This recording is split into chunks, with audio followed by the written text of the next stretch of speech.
Hey there. Today we're going to talk about the best types of protein for cancer warriors.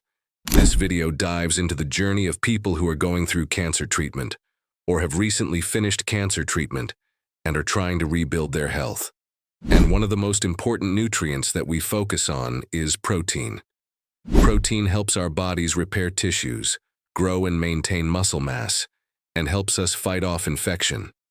It's also a very important nutrient for healing from cancer and its treatment. But not all protein is created equal. So today we're going to talk about the best types of protein for cancer warriors and what to avoid. Remember, this video is for informational and educational purposes only. It is not intended to provide medical advice or replace guidance from your doctor or qualified healthcare professional. Always consult your healthcare provider before making changes to your diet, especially if you are undergoing or recovering from cancer treatment. Let's get started.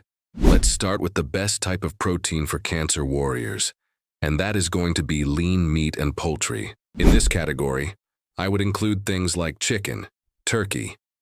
It is good to use ground turkey in recipes, and also fish, which is a great source of protein. It also provides omega-3 fatty acids, which have been shown to reduce inflammation in the body. Use cod, salmon, tuna. All of those are really good choices when it comes to fish. Now the next category is going to be beans, lentils, and tofu. These are all plant-based sources of protein, and they provide fiber and other nutrients that are important for our overall health.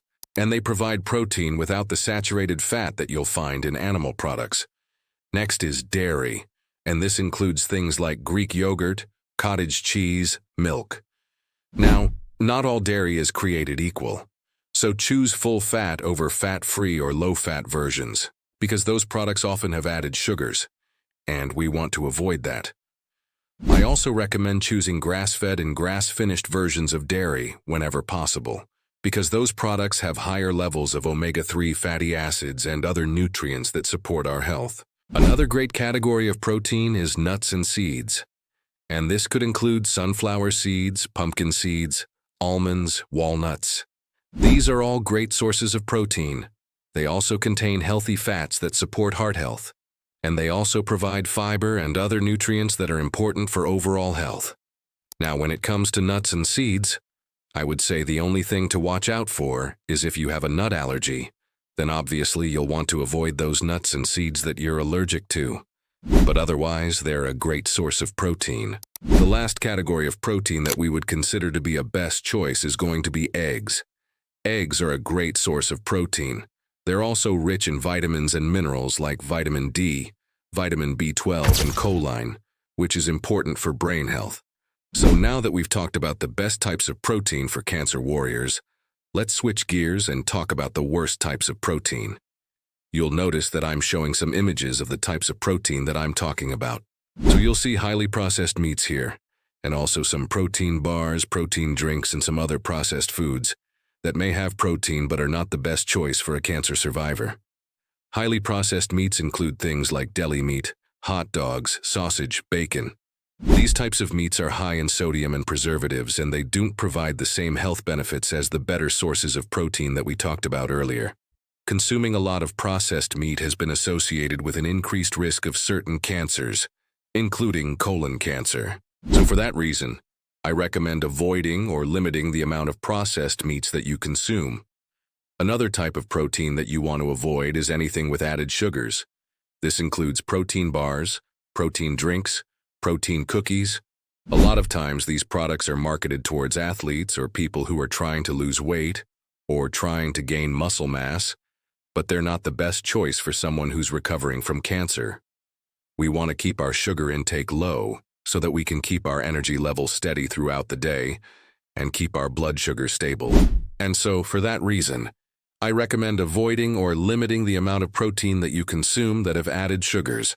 So, I just said no to protein bars and protein shakes, but what about protein powder? Is that okay to drink?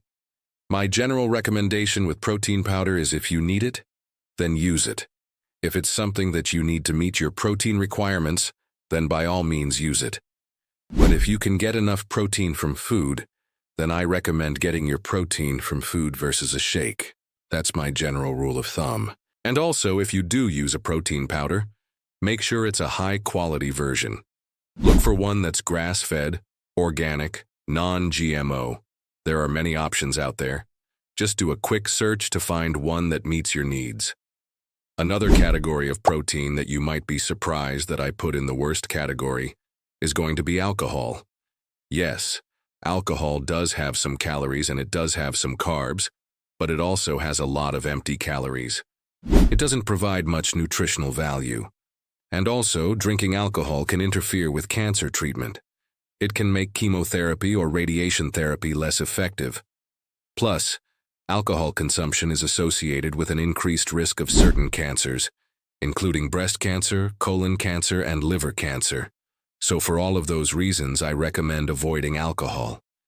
And the last category of protein that I would say to avoid is going to be anything with additives or fillers. So this includes things like artificial sweeteners, artificial colors, monosodium glutamate. You'll find these ingredients in a lot of highly processed foods, including a lot of protein-based foods like protein bars, protein powders, and other things. And although these ingredients are considered safe by the FDA, there's still a lot of debate around whether or not they're truly healthy for us. Plus, these ingredients are often found in junk foods that are high in calories and low in nutrients, and we want to avoid those foods if we're trying to heal our body from cancer. So for those reasons, I recommend avoiding foods with additives and fillers. Alright, so now that we've talked about the worst types of protein for cancer survivors, let's wrap this up with the best types of protein. Remember, the best sources of protein are going to be the clean, whole, nutrient-dense foods that we talked about earlier in this video. Lean meats, plant-based sources of protein, dairy, and eggs. Those are all great sources of protein. If you're a cancer survivor, I want you to remember that your recovery matters. The foods that you eat play a vital role in your recovery. Choose proteins that will help you heal and thrive. Now, I want to end with a little section where I show you how you can easily incorporate these protein sources into your daily meals. As a cancer survivor, I recommend eating 3 balanced meals per day. Each meal should include a source of protein, a source of carbohydrates, and a source of healthy fat. So let me show you an example of what that might look like. For breakfast, you could have Greek yogurt with berries and a drizzle of honey. Greek yogurt is a great source of protein. It also contains probiotics, which are beneficial for gut health. Berries are a low glycemic index carbohydrate source, meaning they won't cause blood sugar spikes. Plus, they're packed with antioxidants and vitamins. The small amount of honey adds natural sweetness and supports a healthy gut microbiome. For lunch, you could enjoy a whole grain sandwich with avocado and tomato. Whole grains are a great carbohydrate source, providing fiber and essential nutrients. Avocado offers healthy fats and a creamy texture, while adding sliced tomato provides vitamins and a fresh flavor. In the evening, you could have baked salmon with roasted vegetables. Salmon is rich in omega-3 fatty acids, and it's a high-quality source of protein. Roasted vegetables add fiber and essential nutrients, making this a balanced and nutritious dinner. Now, of course, this is just a sample meal plan, and you can adjust it based on your preferences and dietary restrictions. Just make sure that each meal includes a source of protein, a source of carbs, and a source of healthy fat. Thanks for joining me on this video about the best and worst protein for cancer survivors. I hope that this was helpful. Please let me know in the comments below what questions you have about protein or what topics you'd like me to cover in future videos. I'd love to hear from you. And lastly, please subscribe. If you're not already subscribed, I would love to have you here. Thanks for watching, and remember, you've got this.